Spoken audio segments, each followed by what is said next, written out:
దేవుని నామానికి స్తోత్రము కలుగును గాక. ఇంతవరకు ఆరాధన స్తుతుల ద్వారా మహిమ పొందినటువంటి దేవాది దేవునికి వందనాలు స్తోత్రములు చెల్లిస్తూ, మరి కూడి వచ్చినటువంటి ప్రియ సంఘాన్ని బట్టి వందనాలు చెల్లిస్తున్నాను. మరి గత వారం నుంచి నాకున్న సమయము, నాకు ఇచ్చిన అవకాశంలో మరి ప్రకటన గ్రంథాన్ని పూర్తి చేయాలని ఆశ కలిగి ఉన్నప్పుడు నేటి దినముతో 6 అధ్యాయాలు కంప్లీట్గా చేయబోతున్నాం. దేవుని నామానికి స్తోత్రం. 6 అధ్యాయాలలో ఉన్నటువంటి మరి ముఖ్యమైనటువంటి అంశము లేదా విషయము ఒకసారి రీక్యాప్యులేషన్ అనగా పునర్విమర్శ, అంటే పునర్జ్ఞాపకం చేసుకోవడము అని కూడా అనుకోవచ్చు. మొదటి అధ్యాయంలో మరి చాలా మట్టుకు మీరు ప్రకటన గ్రంథాన్ని చదివి ధ్యానించితే చాలా సంతోషం. ధ్యానించినప్పటికీ మరి అర్థం కానటువంటి విషయాలు ఉన్నా, ఈ ప్రకటన గ్రంథానికి సాటి మానవునికి అర్థం కాదని, మనకే కాదు ప్రపంచంలో ఉన్న ఏ మేధావి అయినా అనేకమైనటువంటి ఈ యొక్క రెవల్యూషన్ అనగా ప్రకటన గ్రంథం పైనన్ని కాంట్రవర్సీ మాటలు ఏ గ్రంథంలో లేవు. తర్వాత యేసు ప్రభు మీదే ఉన్నాయి కాంట్రవర్సీ మాటలు. ఆయన దేవుడు కాదని, ఆయన మరియమ్మ కనలేదని, రకరకాల కాంట్రవర్సీ. కారణం ఏమిటి అంటే దీంట్లో ఉన్నటువంటి మర్మయుక్తమైనటువంటి అంత్యకాల సంభవాలు, రాబోయే ఉగ్రతను తప్పించడానికి మరి సార్వత్రిక సమయానికి మొట్టమొదటి మాట మరి మీరు ఒకవేళ ధ్యానిస్తే, నేను చెప్పినటువంటి విషయాలు మీరు విన్నట్లయితే, మొదటి అధ్యాయం మీరు ప్రకటన బైబిల్ తెరవద్దండి. బైబిల్ ఎప్పుడు నేను చదవమన్నప్పుడు తెరవాలి, నేను మీరు ధ్యానించండి సహకరించమన్నప్పుడు తెరవాలి. అంటే మీరు తెరిస్తే తప్పని మళ్ళీ నన్ను అపార్థం చేసుకోవద్దు. ఎందుకంటే ఆ వాక్యమంతా మన లోపల ఇమిడి అయి ఉండాలి. అది జీవముతో కూడుకున్నటువంటి మాటలు, సత్యమైన వాక్కు కనుక, దేవుని యొక్క వాక్కు కనుక ఆ మాటలన్నీ మనలో ఉండాలి. నేను అందుకే చెప్పిన ఆ పెన్ డ్రైవ్ అంతా కూడా ఈ పెన్ డ్రైవ్లో మనము ఫీడింగ్ చేయలేము, మెమరీలో పెట్టుకోవాలి. ఈరోజు వాక్యం మొట్టమొదటి మరి ప్రకటన గ్రంథానికి ఉన్న పేరు, ప్రకటన గ్రంథం ఎలాగూ ప్రారంభమైంది ఎవరైనా చెప్తే చాలా సంతోషపడతారు, చెప్పకపోతే నేనే చెప్తాను. కానీ మీరు చూడొద్దు, అది దట్ ఈస్ ద కండిషన్. ఏంటంటే యేసుక్రీస్తు యొక్క ఏంటంటే యేసుక్రీస్తు తన దాసులకు కనపరుచుటకు దేవుడు అనుగ్రహించు ప్రత్యక్షత అని మొదటి వచనంలో ఉంటుంది. ఇప్పుడు చూడవచ్చు అక్కడ ఏముంటుందంటే ప్రత్యక్షత అనగా జరగబోయే వర్తమాన భూతకాల భవిష్యత్తు జ్ఞానం, అంత్యకాలంలో సంభవించబోయే విషయాలు అపోస్తుడైనటువంటి యోహాను చేత, యోహాను అనేకమైన శ్రమల్లో ఉండి పద్మాస్ ద్వీపంలో పరవాసిగా ఉన్నప్పుడు ఎవ్వరు లేరు, వృద్ధుడు ఒక దేవునిపై ఆధారపడి నిరీక్షణ కలిగి విశ్వాసంతో ఉన్నటువంటి అపోస్తుడైన యోహాను దగ్గరికి పరిశుద్ధాత్మ దేవుడు దిగి వచ్చి, ఇదిగో నీవు భయపడకు అని పేరు పెట్టి పిలిచి, ఇదిగో వర్తమాన భూతకాలంలోకి సంబంధించి అంటూ, ఇదిగో త్వరలో సంభవించిన సంగతులు అనగా ఏమంటారు, అల్ఫయు ఒమేగయు అని చెబుతూ 7 సంఘాలకు, సార్వత్రిక సంఘాలకు రాయి లేఖలను చెబుతూ, నా వెనుక వింటున్న స్వరము అని విని, అప్పుడు 7 దీపస్తంభాల మధ్య 7 దీపాల మధ్య సంచరిస్తున్నటువంటి యేసు ప్రభు యొక్క ఆకారాన్ని ప్రత్యక్షంగా చూశాడు. తర్వాత ఇదిగో నేను మృతుడనైతిని కానీ యుగ యుగములు సజీవుడం తెచ్చుదా. ఇది మొదటి అధ్యాయంలో మీకు మరొకసారి గుర్తు చేయాలని సమయంలో, ఇది మొదటి అధ్యాయంలో 7 సంఘాలు.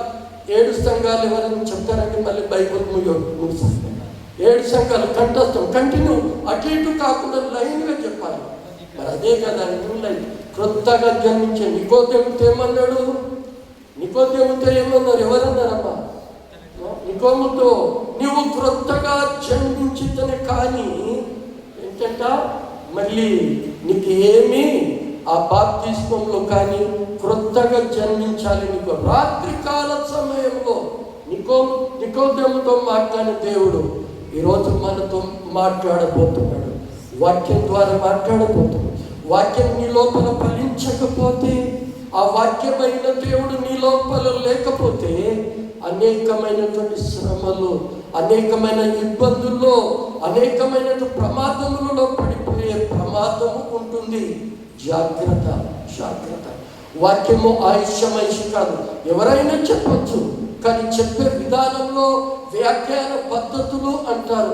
ఆ వ్యాఖ్యానము ఒక్కొక్క పక్షికి జత పక్షిని ఏ విధంగా చేర్చాలి, అందులో ఉన్న మర్మాలు ఏంటి అని నువ్వు గ్రహించకపోతే అందరు ఇక్కడ కూర్చున్న వాళ్ళు కూడా అందరూ కూడా బోధకులు కావచ్చు. అందుకని యాకోబు అంటాడు అనేకులు బోధకులు కాకుండా. ప్రేమని దేవుని సంఘమా, మొదటి 7 సార్వత్రిక సంఘాలు ఎఫెసీ సంఘం, స్మిర్నా సంఘము, పెర్గమ సంఘము, తుయతైర సంఘము, సార్దీస్ సంఘము, ఫిలదెల్ఫియా సంఘము, చివరిది లవోదికయ. ఈ 7 సంఘాలు సార్వత్రిక సంఘాలని పేరు పెట్టబడి లేఖలు రాశారు, బలహీనతలన్నీ చేశారు. ఈ 2-3 అధ్యాయాలు ఉన్నటువంటి విషయం. మొదటి అధ్యాయంలో వర్తమాన భూత భవిష్యత్తు కాలంలో సంభవించింది. ఈ 2-3 అధ్యాయాల్లో ఆ సార్వత్రిక సంఘంలో ఉన్న బలహీనతలు ఈరోజు న్యూ లైఫ్ కల్వరి సంఘంలో క్రైస్తవులుగా దేవుని బిడ్డలుగా పిలువబడుతున్న మీకు మనతో ఉన్న ప్రతి బలహీనతను గుర్తు చేయించడం. ఈ అంత్యకాలంలో నీవు నేను ఆ దిద్దుబాటు కాలంలో ఉండాలి అన్న విషయాలను మనం చూస్తాం.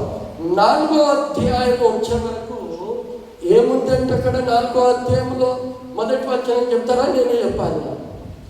మీరు చూస్తారు. మళ్ళీ 4వ అధ్యాయంలో మొదటి వచనం. 5వ అధ్యాయంలో ఏముంటుంది?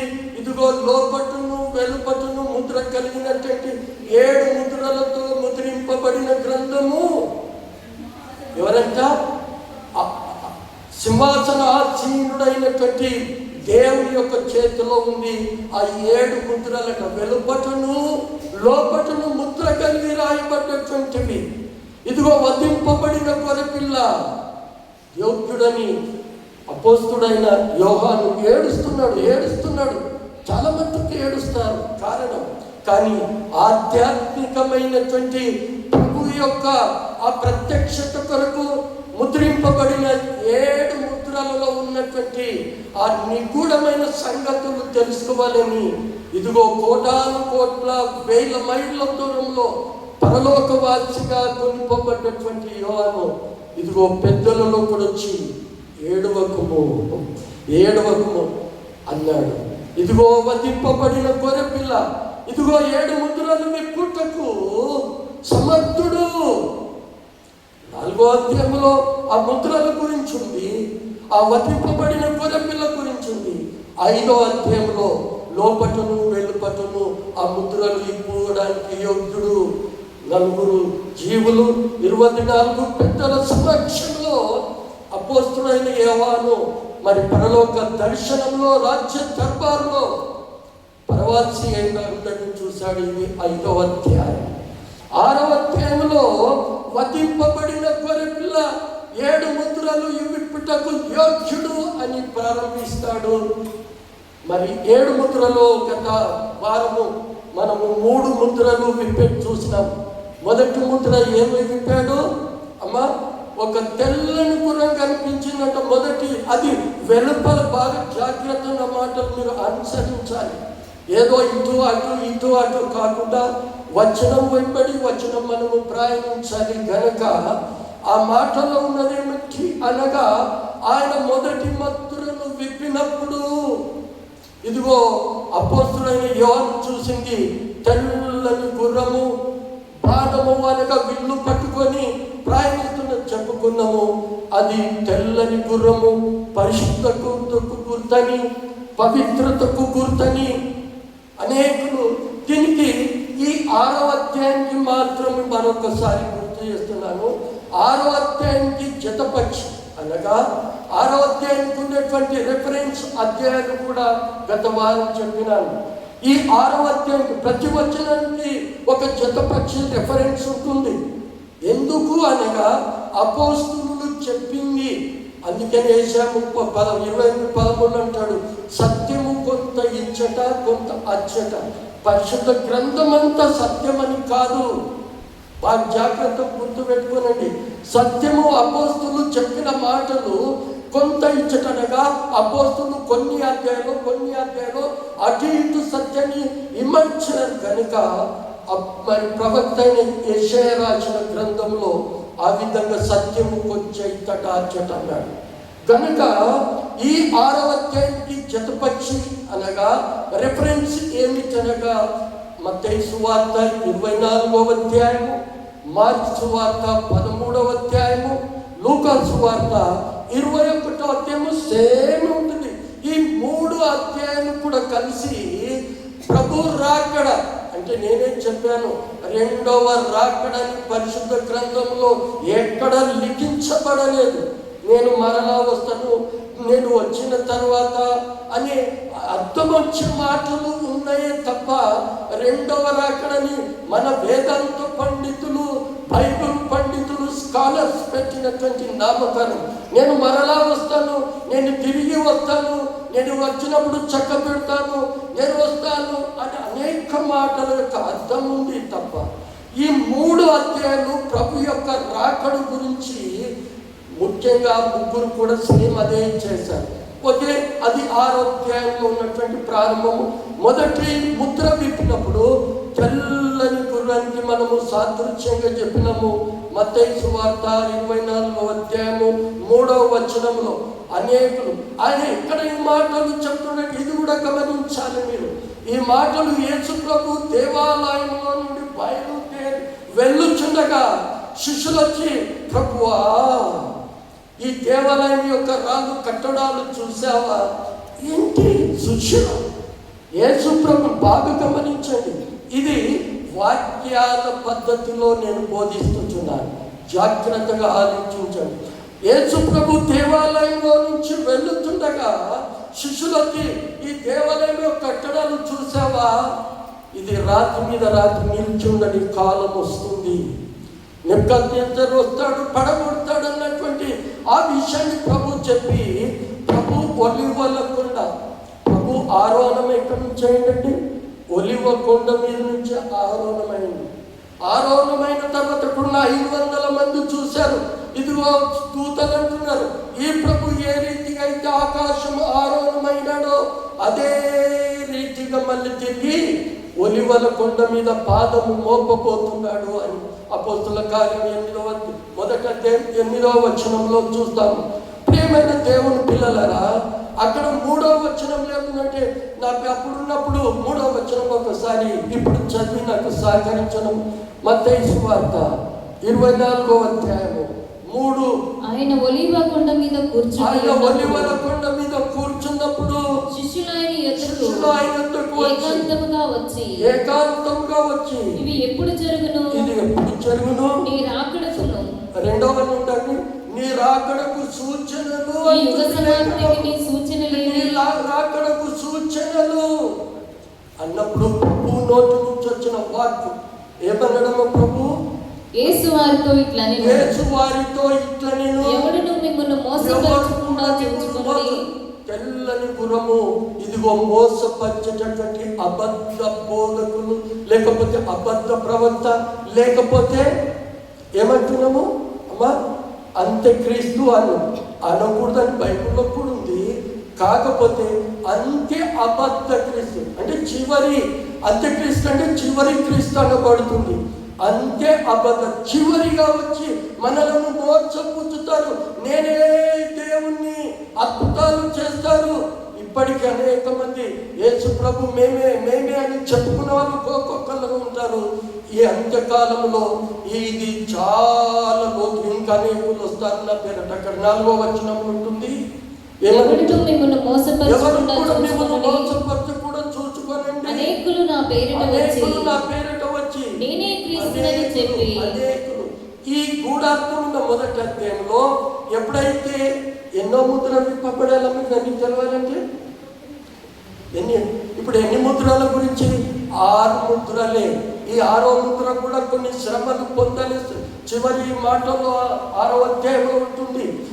7వ ముద్ర విప్పిన తర్వాత 7వ ముద్ర ఈ ఎంబడి 6వ అధ్యాయంలో లేదు, 7వ అధ్యాయంలో లేదు, 8వ అధ్యాయంలో ప్రారంభం. అనగా 7వ అధ్యాయంలో కొంచెం విరామము కలిగింది. 7 ముద్రలు విప్పబడలే. ఆ 7వ ముద్ర విప్పితే తప్ప సంపూర్ణమైనటువంటి జరగబోయే అంత్యకాల సంభావనలు తెలియవు. ఈ 6వ ముద్ర వరకు ఏం తెలుస్తుంది? వెలుపట ఉన్న టూకీక మాత్రమే. జరగబోయేది 6వ అధ్యాయం తర్వాత మనము సముద్ర గర్భంలోనికి వెళ్ళబోతున్నాం. ఏది? 7వ ముద్ర విప్పిన తర్వాత ఈ మొదట్లో మిమ్మలను మోసపరచుకోకుండా నా పేరట అనేక మంది అబద్ధం.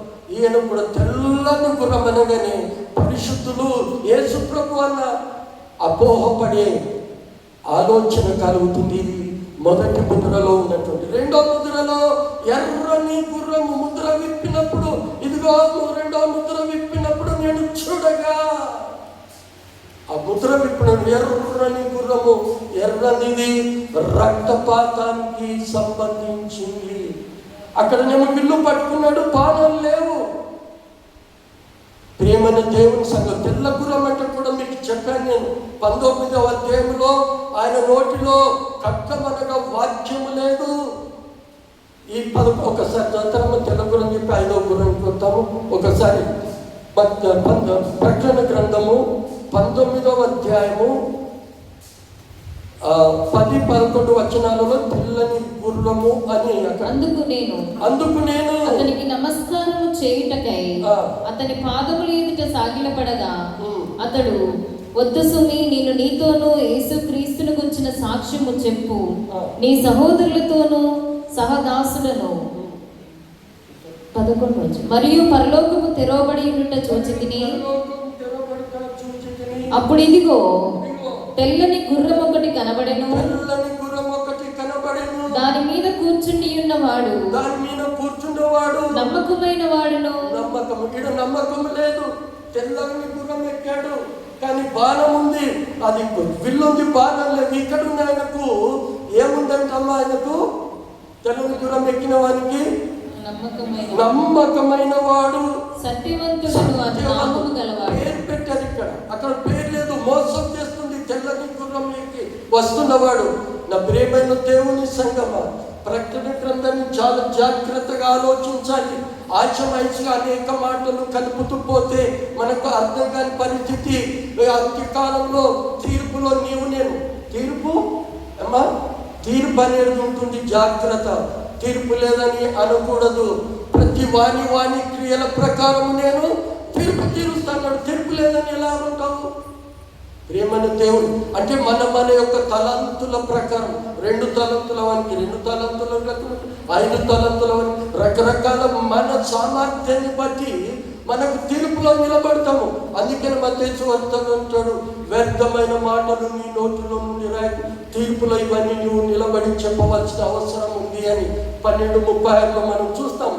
ప్రేమైన దేవుని సంగమ, తెల్లని గుర్రం ఎక్కిన వాడు నమ్మకమైన వాడు అంటుంది.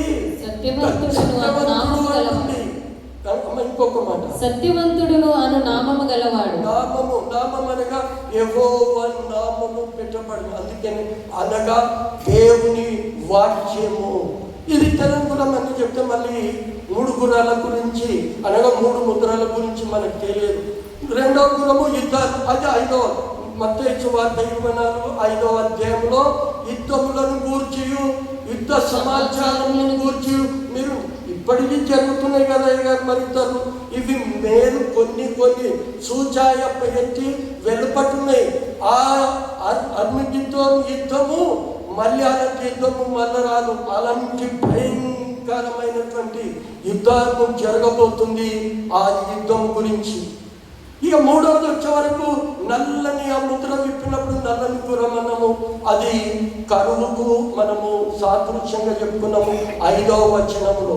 కరువు మొదటి ముద్రనేమో అబద్ధపు క్రీస్తులు వస్తారని, రెండవదేమో యుద్ధములని, మూడవదేమో కరువులని, 4వది ఇప్పుడు మనం చదువుకున్నాము. 4వ ముద్రను విప్పినప్పుడు పాండువర్ణము కలిగినటువంటి గుర్రం ఎక్కొస్తున్నాడు.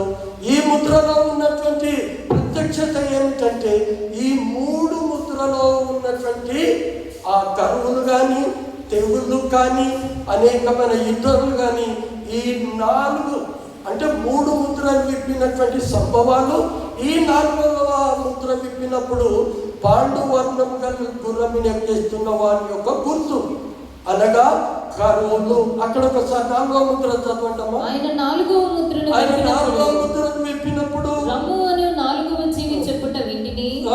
అప్పుడు నేను చూడగా ఇదిగో పాండుర వర్ణము గల ఒక గుర్రము కనబడెను. గుర్రము ఒకటి కనబడెను. దాని మీద కూర్చున్న వాని పేరు మృత్యువు. పాతాళ చేత, రోగాల చేత, కరువుల చేత. ప్రేమైన దేవుని సంగమా, ఆ కరువులు అనేది, కాటకాలు అనేది లూకాసు సువార్త 21:10-11లో ఉంటుంది. ఇక్కడ కూడా మరణం అనగా తెగుళ్ళు అని ఉంటుంది కింద పుట్టినోట్లో. మరణం అనగా తెగుళ్ళు, అనేక తెగుళ్ళు. అసలు డాక్టర్లకు అర్థం కాని తెగుళ్ళు వస్తాయి అంత్యకాల సంభవాలలో, అనగా ప్రభు యొక్క రాకడ సమయంలో. ఉన్న ప్రియమైన దేవుని సంగమ, అక్కడ మృత్యువును, మరణమును ఉంటుంది, అనేక యుద్ధాలు ఉంటున్నాయి. ఈ 3 ముద్రలు కలిగినటువంటి అబద్ధ బోధకులు అంటే మళ్ళీ ఒకసారి మీకు ఇంటిస్తున్నాను ముందుకు, అనేకులు వస్తారా? ఈ పరిశుద్ధ గ్రంథంలో ఒకడే అబద్ధము. ఆ అబద్ధ బోధకుడు అంత్యక్రీస్తు ఎవరు అనేది మునుముందు మనము మీకు తెలుపబోతున్నాను. లేకపోతే మీకు తెలిస్తే కూడా సంతోషపడదాం. ప్రేమైన దేవుని పిల్లలారా, ఈ పాండువర్ణము యొక్క మృత్యు అంటుంది, మరణం అంటుంది, తెగుళ్ళు అంటున్నాయి. ఇవన్నీ కూడా 5వ ముద్ర విప్పినట్టు తీగనే ఈ 6 ముద్రల వరకు పై వెలుపట ఉన్నటువంటి మాత్రమే మనం ఆలోచిస్తున్నాము. ఎప్పుడైతే 7వ ముద్ర విప్పినప్పుడు అప్పుడు పూర్తిగా జరగబోయే అంత్యకాల సంబల వర్తమాన భూతకాలములలో ఏవైతే సంభవించినాయో శ్రమలు సంఘానికి, ఇదొక్కటి శ్రమలు సంఘము ఎత్తబడక ఉండదు. అందుకని నేను చాలా కాంట్రవర్సీతో కూడుకున్నటువంటి ఈ గ్రంథము చివరి. అందుకని దీన్ని చదువువాడు వినువాడును ధన్యుడు అంటుంది లేఖనము. మనము చదవకపోతే, అంత్యకాల సంభవాలను గ్రహించకపోతే పరలోక రాజ్యంలో మనము చేరవలసిన వారము కామేమో ఆలోచన చేయమని చేస్తున్నాం. ఈ 4వ ముద్ర విప్పినప్పుడు కనిపించింది ఏంటంట, పాండువర్ణము కలిగినటువంటి గుర్రం పైన ఈ కరువులున్నాయి, అబద్ధ క్రీస్తులు ఉన్నారు, తెగుళ్ళున్నాయి, కరువులు కూడా వచ్చినాయి. కరువులు అంటే ఒకసారి లూకాసు సువార్త 21:10 మరియు ఆయన వారితో ఇట్లా నేను జనము మీదికి అక్కడ కూడా ఇద్దరు. నేనేమన్నాను, 3 ముద్రలు విప్పిన సంభవాలు ఈ 4వ ముద్రలో కూడా కనిపిస్తున్నాయి అన్నాను. అందుకని మీరు నన్ను అనుసరించండి అని చెప్పాను. అమ్మ, అక్కడ జనము మీదికి జనమును, రాజ్యము మీదికి రాజ్యమును లేచును. అక్కడక్కడ గొప్ప భూకంపములను, తెగుళ్ళు వస్తుంటారు. అనగా అనేకమైన రోగాలు, అంతుపట్టని రోగాలు. ప్రియమైన దేవుని సంగమా, ఈ రోజుల్లో డాక్టర్లు అది చేయడానికి, డయాగ్నోస్ చేయడానికి ఏం చేస్తున్నారు? టెస్టులు చేస్తున్నారు. కానీ పరమ వైద్యుడు పెట్టే టెస్టు వేరు. ఈ డాక్టర్లు టెస్ట్ చేయలేదు, మందు రాయడు. డాక్టర్లకేం తెలుసండి, రాసింది చదివి మందు రాస్తాడు. కానీ నిన్ను నన్ను ప్రపంచంలో సమస్త జనులను సృష్టించినటువంటి దేవాది దేవునికి తెలుసు ఏం సంభవించనైనదో. అందుకనే ఈ 6వ అధ్యాయంలో అంటాడు, ఈ 5వ అధ్యాయం ముగిద్దాం. 5వ ముద్రను అక్కడ పాండువర్ణము, అక్కడ తెగుళ్ళు, కరువులు అన్ని మిళితమై ఉన్నటువంటి సంభవాలు. చివరిగా 5వ ముద్ర విప్పినప్పుడు అక్కడ ఉన్నటువంటి చదవండి. ఆయన 5వ ముద్ర విప్పినప్పుడు దేవుని వాక్యము నిమిత్తం ఇది ఇప్పుడు మనము ఈ చిన్న శ్రమలంటివి ఇంకా 8వ ముద్ర విప్పినాక ఉంది మనది తమాషా. ముద్దున్నది ముసళ్ళ పండుగ అంటారు. అప్పుడు ఈ శ్రమలకు అందుకని చాలా మంది బోధకులకు శ్రమలు తట్టుకునే ఓపిక లేదు, శ్రమలను సహించే ఓపిక లేదు. అప్పుడే ఎత్తబడితే అయిపోతుంది, పీడ అవుతుంది మనకు దేవుని దగ్గర. మరి శ్రమలు ఎవరికి? సంఘం ఎత్తబడితే శ్రమలు ఎవరికి? అది ముందు ముందు నేను వాక్యం ద్వారానే రూపించబోతున్నాను గనక మీరు అక్కడ ఉంటున్నాడు. అక్కడ ఏమంటున్నాడంటే దేవుని వాక్యం నిమిత్తమును తాము ఇచ్చిన సాక్ష్యము నిమిత్తమును వధింపబడిన వారి ఆత్మలను అప్పుడు నాదా సత్యస్వరూపి పరిశుద్ధుడా ఎందాక తీర్పు ఇక్కడ మృతులైన వారు పరదైసులో ఉన్న వాళ్ళు ఆ మొరలు ఆయన దగ్గర ఇంకెంత దాకనయ్యా ఉన్న వాళ్ళకు తీర్పు ఎప్పుడు? నాదా సత్యస్వరూపి.